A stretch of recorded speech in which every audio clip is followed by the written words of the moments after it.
candy, cookies, and an AR-15.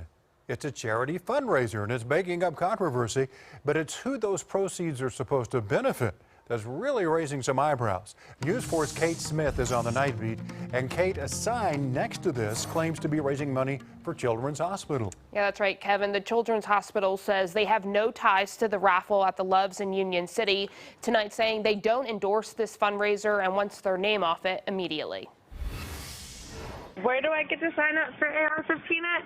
The woman behind the video says she's appalled seeing an AR-15 being raffled off inside this Love's travel stop in Union City. Compelled to question the store manager's decision, she was asked to leave, told never to come back. Tuesday, it's the talk around town. I'm speechless. Cool. I wouldn't mind having it myself. The booth inside raffling off tickets for an AR-15. All money raised allegedly going to the Children's Hospital in Oklahoma City. Knowing nothing about it until News 4 contacted them, the hospital immediately calling to have the gas station remove any affiliation with the rifle and the hospital.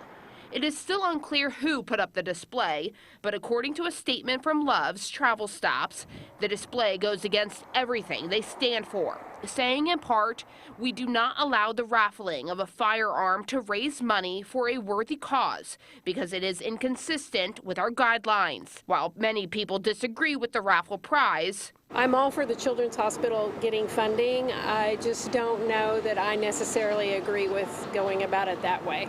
others see no harm. If you use it responsible, I think it'd be a good idea, but if you go out and just cap everybody, I think that's wrong. When we arrived at the store today to check things out, the AR-15 signs were removed, but the booth was still up.